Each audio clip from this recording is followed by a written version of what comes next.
Unit 4 में से कथावस्तु, समीक्षा और उद्देश्य के पूछे जाने की बहुत अधिक संभावना है पेपर में। और बहुविकल्पीय प्रश्न भी आ सकते हैं। इस प्रकार हम कह सकते हैं कि बहुविकल्पीय, अतिलघु और लघु क्वेश्चन यूनिट 4 में से बन सकता है। कुल मिला के कथावस्तु, समीक्षा और उद्देश्य इस यूनिट में से पूछे जा सकते हैं। इसकी संभावना अत्यधिक है। आज हम इसी 4 टॉपिक पर बात करेंगे और इस 4 टॉपिक की अच्छी तरीके से तैयारी करेंगे यूनिट 4 में से। तो शुरू करते हैं। यूनिट 4 का शीर्षक है हिंदी कहानी। इसमें कुल 5 कहानियाँ दे रखी हैं और पिता कहानी जो है हमारे सिलेबस से बाहर है। इसलिए केवल 5 कहानी हमें तैयार करनी है, पिता कहानी हमें तैयार नहीं करनी है। तो पहली कहानी हम सबसे पहले कथावस्तु को देख लेते हैं। 5 कहानियों की कथावस्तु को संक्षेप में समझ लेते हैं। तो सबसे पहले हमारी पहली कहानी है पंच परमेश्वर। किसी गांव में अलगू चौधरी और जुम्मन शेख के बीच गहरी मित्रता थी। जुम्मन के पिता का नाम जुमराती शेख था। जुमराती की पत्नी करीमन थी। अलगू व जुम्मन दोनों जुमराती के शिष्य थे। देखिए, जुम्मन शेख के पिता थे जुमराती, और जुमराती के दोनों जो 2 मित्र थे वो दोनों मित्र जुमराती शेख के शिष्य थे। मतलब उन्होंने पढ़ाई, स्कूल की पढ़ाई उनके माध्यम से ही शुरू की थी। इस प्रकार वो उनके शिष्य थे। जुम्मन की बूढ़ी मौसी, जिसे खाला भी कहते हैं, के पास जुम्मन की बूढ़ी मौसी के पास थोड़ी बहुत ज़मीन थी। उसने ज़मीन जुम्मन के नाम कर दी। इसके बाद मौसी ने पंचायत बुलाई। ठीक है, मैंने जो कहानियों को, कथावस्तु को लिखा है बहुत ही संक्षिप्त, बहुत ही शॉर्ट में लिखा है। आपको मैं बता रहा हूँ। देखिए, जब मौसी ने वो जुम्मन शेख के नाम पर कर दी थी ज़मीन, तो ज़मीन लेने से पहले जुम्मन शेख और उनकी पत्नी तो बड़ी मीठी मीठी बातें करते थे, सेवा करते थे। पर जैसे ही ज़मीन उनको मिल गई, जुम्मन शेख को ज़मीन उनके नाम हो गई, तो उन्होंने उनका इज्जत और सम्मान करना बंद कर दिया। इस अपमान से आहत होकर, और इस प्रकार उसका अपमान भी करते थे, अपनी मौसी का अपमान भी करते थे। जुम्मन शेख और उनकी पत्नी अपनी मौसी खाला का अपमान भी करते थे। इस अपमान से आहत होकर उन्होंने पंचायत बुलाई। मैंने शॉर्ट में लिख दिया है। इसके बाद मौसी ने पंचायत बुलाई, अलगू को पंच बनाया। ठीक है, उसके दोस्त को, उसके मित्र को और उन्होंने अलगू को पंच बनाया और उनके घर पर जाकर मौसी ने बात कही थी कि मित्रता जाने के भय से क्या सच्ची बात न कहोगे। यह बात उनको चुभ जाती है अलगू चौधरी को। इस प्रकार वो जब गद्दी पर बैठता है, पंचायत की गद्दी पर, तो वो न्याय ही करता है और ज़मीन वापस करने के लिए कह देता है। तो इस प्रकार वो मौसी खुश हो जाती है, लेकिन मित्र हो जाता है नाराज। जुम्मन शेख हो जाता है नाराज। उनके बीच एक मतभेद उत्पन्न हो जाते हैं। इस मतभेद का फायदा जो समझू साहू उठाने की कोशिश करता है, लेकिन कहानी किस तरीके से क्रम से चल रही है आगे तुम देखिए। इस मतभेद का फायदा उठाने की जुमराती से कोशिश करेगा। तो क्या होता है, कुछ समय बाद कुछ ऐसा हुआ कि अलगू ने एक बैल समझू साहू को बेच दिया और 1 माह तक पैसा लेना तय हुआ। परंतु समझू साहू की लापरवाही के कारण बैल मर गया, और उसने जब 1 महीने के अंदर बैल मर गया तो समझू साहू ने पैसे देने से भी मना कर दिया। मतलब गलती, उल्टा चोर कोतवाल को डांटे। मतलब खुद उस बैल को मार डाला, खुद ही मार दिया लापरवाही से, और खुद ही पैसे वापस नहीं कर रहा है। तो इस प्रकार उसने पैसे वापस नहीं किए।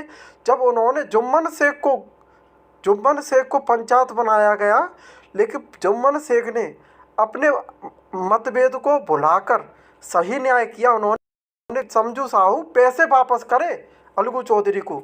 इस प्रकार से यह कहानी न्याय के उद्देश्य से लिखी गई है। हमारी नेक्स्ट कहानी है पाजेब। इस कहानी के लेखक जैनेंद्र हैं, और इस कहानी के लेखक स्वयं के परिवार पर लिखी है ये कहानी इन्होंने। कि एक लेखक होते हैं, उनकी पुत्री मुन्नी और पुत्र आशुतोष होता है। ठीक है, और इनके नौकर का नाम होता है वंशी। की एक घटना पर लिखी है। एक बार मुंशी ने लेखक से नई तरह की पाजेब लाने को कहा। संयोग से बुआ घर पर आई। देखो, उनकी पुत्री ने पाजेब लाने को कहा, संयोग से बुआ घर पर आई। बुआ ने मुन्नी को पाजेब दी। पत्नी ने देखा कि जब पाजेब दी, और उस पाजेब को गलती से वो अपने साथ रख के ले जाती हैं वही मौसी, और घर वाले सोचते हैं कि घर में रखी है, तो वो घर में ढूंढने लगते। जब घर में नहीं मिलती, मौसी वापस लौट कर आती हैं तो मौसी कहती है, अरे गलती से मेरे साथ चले गई थी, मुझे ध्यान नहीं रहा और मैं ले गई थी उस पाजे को गलती से। तो मतलब कहने का मतलब यह है कि माता पिता ने अपने बच्चों को, नौकर को और भैया पूरे मोहल्ला को ही चोर समझ लिया, दुकान वाले को चोर समझ लिया। तो कहने का मतलब यह है, ये बाल मनोविज्ञान पर लिखी गई कहानी है, जैनेंद्र कुमार। नेक्स्ट कहानी है पर्दा। यशपाल जी द्वारा लिखित पर्दा कहानी मध्यम वर्गीय परिवार के अभाव समस्या पर आधारित है। चौधरी पीरबख्श प्रतिष्ठित परिवार से थे। तेल की मिल में मुंशीगिरी करते थे। उनके 3 पुत्रियां 2 पुत्र थे। खानदानी पक्का हवेली को छोड़कर वह मजदूर वर्ग की बस्ती में किराए के घर में रहने लगे। उनके 6वीं संतान पुत्र पैदा हुआ।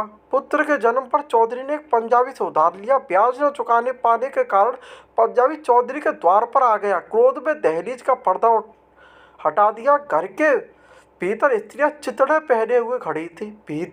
भीड़ व पंजाबी ने शर्म से आंखें फेर ली। चौधरी में झूठे खानदानी रौब के पर्दे को पुनः डालने की हिम्मत नहीं थी। नेक्स्ट कहानी है गैंग्रीन। ये एक दिनचर्या की कहानी है। आप इसे वीडियो को पॉज करके पढ़ सकते हैं, ज़्यादा इम्पोर्टेंट नहीं है ये। नेक्स्ट कहानी है तीसरी कसम। हीरामन 20 सालों से बैलगाड़ी चलाता तो उसने पहली कसम खाई कि चोरी का माल की लदनी नहीं करेगा। मतलब बैलगाड़ी चलाता था। दूसरी कसम खाई कि बांस की लदनी नहीं करेगा। और तीसरी कसम खाई कि कंपनी की औरत की लदनी नहीं करेगा। इस प्रकार नाटक का शीर्षक है ध्रुव स्वामिनी। यह जयशंकर प्रसाद द्वारा लिखित है। प्रथम अंक, आप वीडियो को पॉज करके भी इसे पढ़ सकते हैं। ध्रुव स्वामिनी प्रथम अंक ये है इनका कि यह जयशंकर कृत ऐतिहासिक नाटक है। समुद्रगुप्त ने चंद्रगुप्त को अपना उत्तराधिकारी घोषित किया। चंद्रगुप्त ने निधन के बाद इस वीडियो को पॉज करके आप अच्छी तरीके से पढ़ सकते हैं, ठीक है। देखिए, जो अब इनका उद्देश्य लिखना है, झांसी की रानी का क्या उद्देश्य है। देखिए, झांसी की रानी का यही उद्देश्य है कि झांसी की रानी, लेखक यह बताना चाहते हैं कि झांसी की रानी स्वराज्य की रक्षा हेतु लड़ी थी। पंच परमेश्वर का क्या उद्देश्य है। पंच परमेश्वर का उद्देश्य यही है कि न्याय की भावना सर्वोच्च होती है। जब न्यायाधीश के पद पर जब कोई व्यक्ति बैठ जाता है तो वो निष्पक्ष होकर न्याय करता है। इस प्रकार पंच को परमेश्वर माना जाता है, देवता का रूप माना जाता है।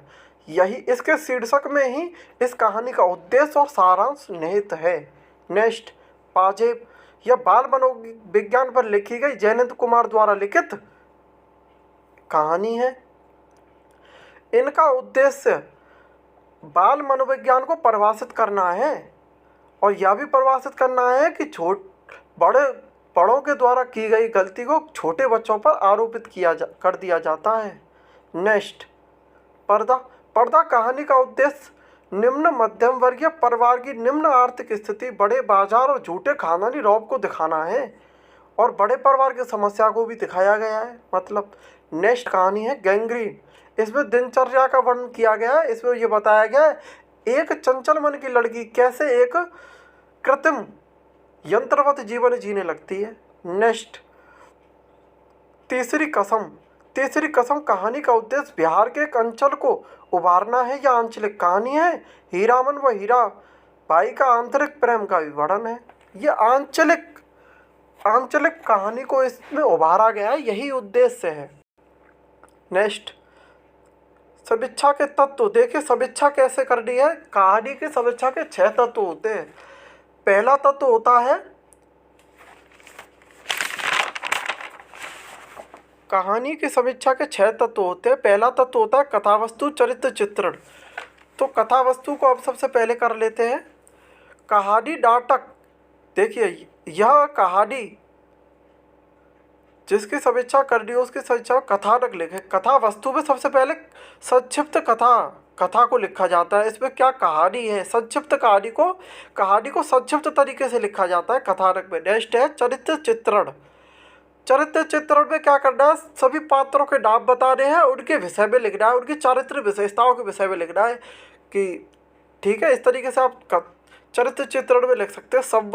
संवाद में लिखना है। जैसे मौसी कहती है, खाला मौसी कहती है कि विद्वता जाने के भय से क्या न्याय नहीं करोगे।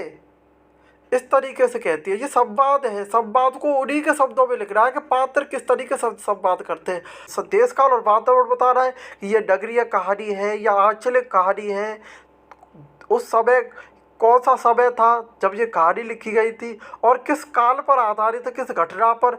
ये एक तरीके से काल को भी दर्शाना है आपको, वातावरण को भी बताना है कि ग्रामीण वातावरण है या नगरीय वातावरण है।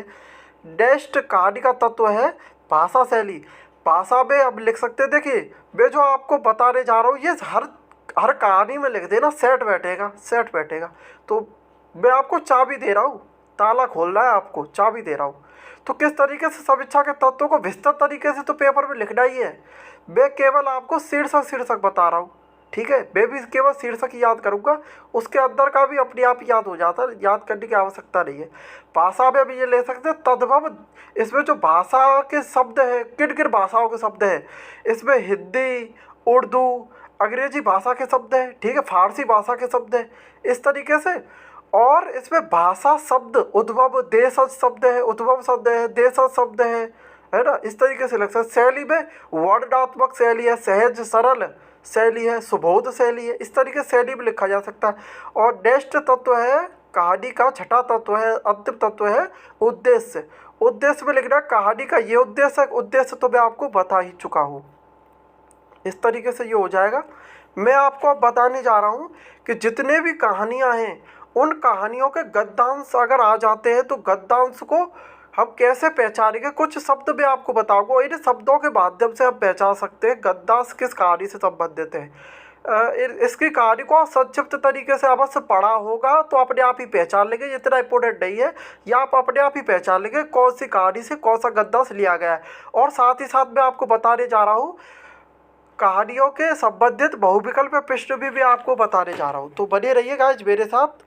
सबसे पहले हम आते हैं गद्यांश में। देखिए, पंच न किसी का दोस्त होता है न किसी का दुश्मन। ये जो शीर्षक लिया गया है ये गद्यांश लिया गया है। पता चल रहा है पंच परमेश्वर से लिया गया है, पंच और पंच परमेश्वर पता चल रहा है अपने आप ही। अब अति लघु ये जो बहुविकल्प पृष्ठ है, वीडियो को पॉज करके आप अच्छी तरीके से देख लीजिए। मैं इस पर समय नहीं देना चाहता, लेकिन हाँ ये थोड़े बहुत इम्पोर्टेंट है, इसे पढ़ लें, क्योंकि कहानी पढ़ी होगी तो आप बिना पढ़े भी कर देंगे, आराम से कर देंगे। इसलिए ये आप वीडियो को पॉज करके कर लें, वीडियो को लंबा नहीं करना चाहता है, ठीक है, ओके। नेक्स्ट कहानी है पाजेब। इसके गद्यांशों को अब कैसे पहचानेंगे वो बता रहा हूँ। देखो पाजेब आ रहा है, इसके गद्यांश में पाजेब आ रहा है। पाँच में एक नई तरह की पाजेब चली है, ये गद्यांश पहचान लिया पाजेब से, ठीक है। और बालक का स्वभाव कोमल होता है। कौन सी ऐसी कहानी है जिसमें बाल मनोविज्ञान को दर्शाया गया है? अरे पाजेब जयनित कुमार द्वारा लिखित है, सीधी बात। नेक्स्ट आता है, नेक्स्ट गद्यांश को कैसे पहचानेंगे? आशुतोष। वो आशुतोष पात्र से पहचानेंगे। अब देखिए, पात्रों को इसीलिए याद करना आवश्यक है, पात्रों के नाम, क्योंकि पात्र का नाम देख के आप ये पहचान सकते हैं कि गद्यांश कौन सी कहानी से, संस्मरण आदि से लिया गया है। इसलिए इन सभी कहानी गद्यांश सबको पढ़ना, थोड़ा थोड़ा पढ़ना जरूरी है, थोड़ा थोड़ा अवश्य पढ़ें। नेक्स्ट आते हैं आशुतोष से पहचान लेंगे पाजेब कहानी से लिया। देखो, अगर आशुतोष ने चोरी की है, चोरी की, अब इसमें वही चीज़ आ रही है ना, चोरी हो गई है भाई, पाजेब चोरी हो गई, तो कथा वस्तु जिसे पता होगा और पात्रों के नाम जिसे पता होगा आराम से वो कर देंगे। आने वाला नेक्स्ट भी ऐसा ही। इसके बहुविकल्पीय प्रश्नों को भी वीडियो पॉज करके आप कर लीजिए, ओके। वीडियो को पॉज करके बहुविकल्पीय तैयार कर लीजिए आप सभी। मैं इस पर वीडियो लंबी नहीं करना चाहता पे गाइस। हमारा नेक्स्ट कहानी है गैंग्रीन। अब गैंग्रीन के बहुविकल्प प्रश्नों को आप वीडियो पॉज करके कर लीजिए। देखिए, कहानी इंपॉर्टेंट नहीं है यार, तो बहुविकल्प भी इम्पोर्टेंट नहीं है। तो नेक्स्ट आते हैं। देखिए, इस पर इम्पोर्टेंट तो ज़्यादा कुछ भी नहीं है, इस कहानी कुछ भी इम्पोर्टेंट है। नेक्स्ट कहानी हमारी पर्दा, ये इम्पोर्टेंट कहानी है, ठीक है। इसके बहुविकल्पियों को वीडियो पॉज करके कर लीजिए आप सब। हम नेक्स्ट आते हैं। नेक्स्ट कहानी है हमारी तीसरी कसम। तीसरी कसम, तीसरी कसम का जो इसके जो बहुविकल्प प्रश्न है, इनको आप वीडियो को पॉज करके कर लीजिए अच्छी तरीके से। इसमें हीरापन की आएगी। देखो, इसमें जो इम्पोर्टेंट है वो इस इम्पोर्टेंट क्वेश्चन बता रहा हूँ। तीसरी कसम की कहानी आंचलिक है, ये इम्पोर्टेंट है। तीसरी कसम कौन सी थी, ये इम्पोर्टेंट है, बस ज़्यादा कुछ इम्पोर्टेंट नहीं है। नेक्स्ट आते हैं हम ये देखिए, ये आपका पूरा हो गया। मैंने आप सभी को इसमें बताया है समीक्षा, उद्देश्य, कथावस्तु और बहुविकल्पीय और गद्दांश, ये 5 टॉपिक मैंने आप सभी को बताया। इससे बाहर कुछ नहीं आने वाला इस यूनिट में, इससे बाहर कुछ नहीं आएगा। इसलिए इसकी कथावस्तु को आप संक्षिप्त रूप से याद करिए, पात्रों के नाम याद कर लिए, बहुविकल्प प्रश्न याद कर लीजिए, कथावस्तु को समझ लीजिए थोड़ा थोड़ा, और समीक्षा करने का तरीका याद कर लीजिए। ओके, और समीक्षा के तत्व याद कर लीजिए, कहानी के 6 तत्व होते हैं, इनको याद कर लीजिए। इन 5 टॉपिक से इस यूनिट 4 में, इससे बाहर कुछ भी नहीं आने वाला, लिख के दे रहा हूँ। हमारी आपकी मुलाकात होगी अगली वीडियो में। जय श्री कृष्णा, जय श्री राधे।